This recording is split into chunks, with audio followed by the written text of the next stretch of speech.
ఈసారి ఏపీ ఎన్నికల్లో వైఎస్ఆర్సీపీని గెలిపించబోయేది వీళ్లే. ఇదే కదా మన తమ్ముడు. వైఎస్ఆర్సీపీ జగన్ని గెలిపించబోయేది వీళ్లే. ఎవరు వాళ్ళు? వైసీపీని ఎలా గెలిపిస్తారు ఏంటి అని మీరు అనుకోవచ్చు. ఎందుకంటే ఆల్రెడీ 11 స్థానాల్లో ఉన్న వైసీపీని గెలిపించడం అంటే మామూలు విషయం కాదు. ఎవరు గెలిపిస్తారు అనేది మనం చెప్పబోతున్నాం.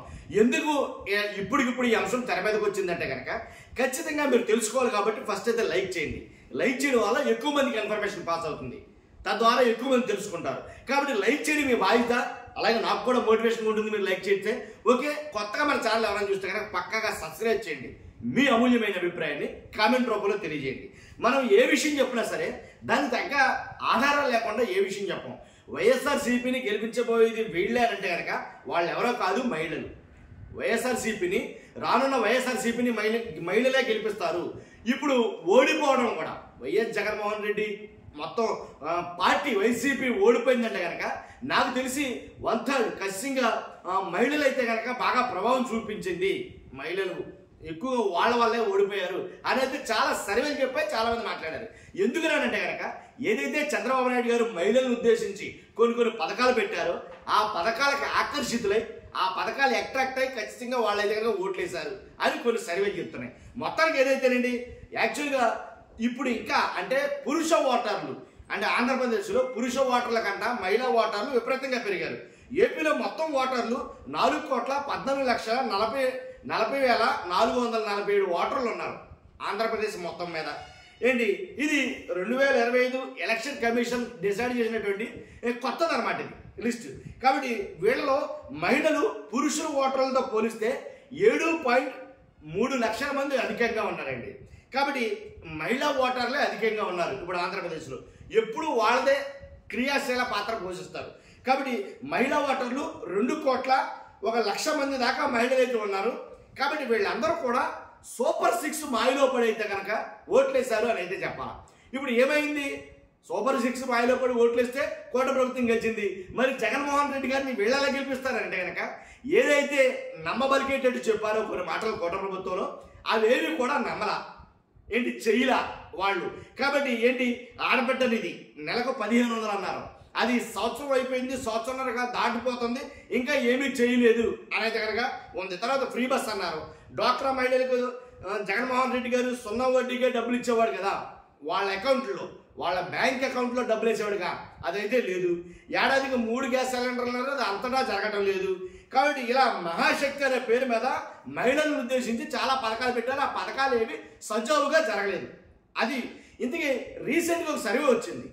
ఆ సర్వే చెప్తున్నది ఏంటంటే కనుక కొన్ని పథకాలకి అంటే ఆడబిడ్డ నిధి నెలకు 1,500 రూపాయలు చొప్పున ఆ నిధి ఆడబిడ్డ నిధి ఏదైతే ఉందో ఆ పథకానికి గాను వ్యతిరేకత ఎంత ఉందో అంటే కనుక 49% అంటే 49% వ్యతిరేకత ఉందంట మహిళల్లో ఈ పథకం పట్ల. అంతేకాదు ఫ్రీ బస్సు ఏదైతే ఉచిత ప్రయాణం ఆర్టీసీలో ఉచిత బస్సు ఆర్టీసీది ఏదైతే ఉందో ఆ పథకాన్ని నిమిత్తం మహిళలు ఎంత వ్యతిరేకతతో ఉన్నారంటే 52%, 52% అయితే కనుక ఏంటి వ్యతిరేకత ఉందని చెప్పేసి రీసెంట్గా వచ్చిన సర్వే మీ అందరూ తెలుసు, మూడ్ ఆఫ్ ద నేషన్ ఆ సర్వేలో చెప్పడం జరిగింది. కాబట్టి ఇలా 1 కాదు 2 కాదు చాలా అయితే కనుక వ్యతిరేకత ఉంది పూర్తిగా మహిళల్లో. ఇక అమ్మకు వందనం చూస్తే కనుక అమ్మకు వందనంలో కొద్ది గొప్ప సంతోషపడినా కానీ చాలా మంది కొంచెం హ్యాపీగా ఫీల్ అయినా కానీ కొంతమంది మాత్రం వ్యతిరేకత ఉన్నది. ఎందుకంటే 1 సంవత్సరం ఏ పథకాలు అమలు చేయాలి అమ్మకు వందనంతో సహా. కాబట్టి ఈ ఏడాది కూడా ఆలస్యంగా కొన్ని పథకాలు అయితే అమలు చేశారు. అంతేకాదు ఇక మిగిలిన పథకాలు చూసుకుంటే కనుక చాలానే ఉన్నాయి, అవేవి కూడా అమలు చేయలేదు. రైతు భరోసా కానీ ఇలా కొన్ని పథకాలు అయితే ఉన్నాయి, అవేవి అమలు చేయలేదు. కాబట్టే మహిళా ఓటర్లు మళ్ళీ చక్రం తిప్పుతారు. వ్యతిరేకత అనేది ఒకసారి స్టార్ట్ అయితే కనుక అది ఏదో రూపేణ కంటిన్యూ అవుతూనే ఉంటుందండి. అది రాకుండానే చూసుకోవాలి ఏ పార్టీలైనా సరే. కాబట్టి కూటమి పార్టీలో మరీ దారుణంగా వ్యతిరేకత ఎక్కడొచ్చిందంటే కనుక ఏదైతే మహిళలపైన అత్యాచారాలు కానీ బాలికలపైన అత్యాచారాలు కానీ హత్యలు కానీ అఘాయిత్యాలు కానీ దాడులు కానీ ఇలా మహిళలతో మీద జరిగేవన్నీ చూస్తే కనుక అంటే సంవత్సరంలో 1 ఏడాది పాలనలోనే తీవ్ర స్థాయిలో అయితే కనుక జరిగాయి. ఇదైతే వాస్తవం. లెక్కలు చూస్తే కనుక.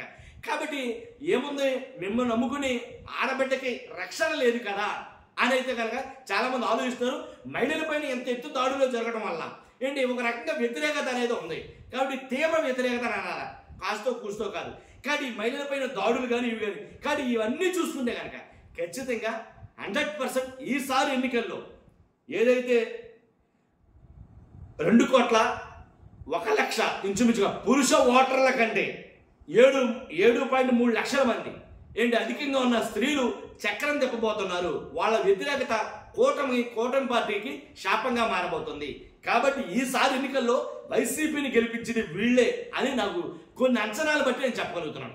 మీ అభిప్రాయం ఏంటో ఖచ్చితంగా కామెంట్ రూపంలో తెలియజేయండి. ఫస్ట్ అయితే లైక్ చేయండి, అలాగే కొత్తగా మన ఛానల్స్తో పక్కాగా సబ్స్క్రైబ్ చేయండి. మీ అమూల్యమైనటువంటి కామెంట్ రూపంలో తెలియజేయండి. Thank you very much.